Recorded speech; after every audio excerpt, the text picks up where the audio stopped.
দেশে আবার স্বেচ্ছাচারিতা এবং ক্ষুদ্র ক্ষুদ্র স্বৈরাচার সৃষ্টি হচ্ছে কিনা সেই প্রশ্ন রেখেছেন বিএনপির স্থায়ী কমিটির সদস্য আমির খসরু মাহমুদ চৌধুরী।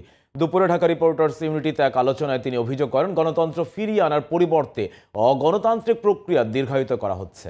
দ্রুত গণতন্ত্র প্রতিষ্ঠা না হলে স্বৈরাচার বিভিন্ন রূপে ফিরে আসবে বলে মন্তব্য করেন বিএনপির সিনিয়র এই নেতা। আরও জানাচ্ছেন মনিরুজ্জামান।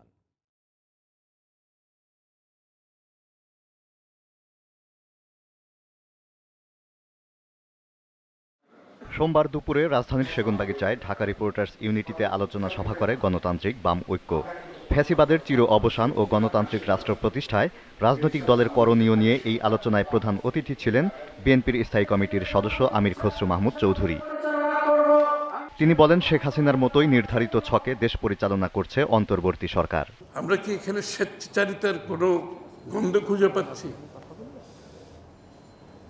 আমরা কি স্বৈরাচারের ক্ষুদ্র ক্ষুদ্র স্বৈরাচার কি আবার বাংলাদেশে তৈরি হচ্ছে? সমস্ত বাংলাদেশের রাজনৈতিক দলগুলো ঐক্যবদ্ধভাবে একমত হয়ে সংসদীয় গণতন্ত্র করেছে।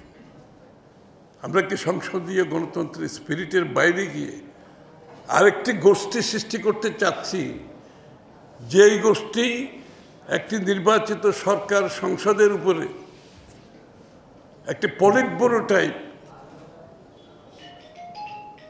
ক্ষমতাধর, তাদের ইচ্ছার পরিপ্রেক্ষিতে তারা পরিচালিত করবে। বিএনপির স্থায়ী কমিটির এই সদস্য বলেন, জনগণের সরকার না থাকলে স্বৈরাচারের বিদায় হবে না।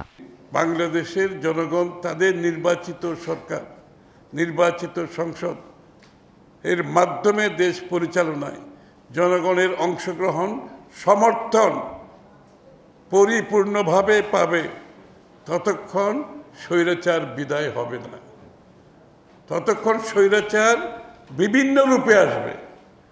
শেখ হাসিনার স্বৈরাচারের একটা রূপ ছিল, কিন্তু এই অবস্থা থাকলে বিভিন্নভাবে স্বৈরাচার বিভিন্ন রূপে আমাদের সামনে উপস্থিত হবে। এটা যাতে না হয় আমাদের সকলকে প্রস্তুত থাকতে হবে। জিম্মি দশা থেকে স্বাভাবিক জীবন ফিরে পেতে দেশের মানুষ দীর্ঘদিন সংগ্রাম করলেও সে লক্ষ্য এখনো পূরণ হয়নি বলে মন্তব্য করেন আমির খসরু মাহমুদ চৌধুরী। সুষ্ঠু, গ্রহণযোগ্য, নিরপেক্ষ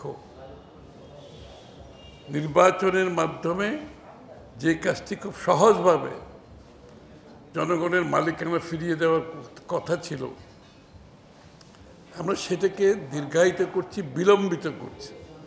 এবং শুধু দীর্ঘায়িত বিলম্বিত না, এটাকে আমরা অনেকটা কমপ্লিকেটেড করছি। Moniruzzaman, GTV news, Dhaka.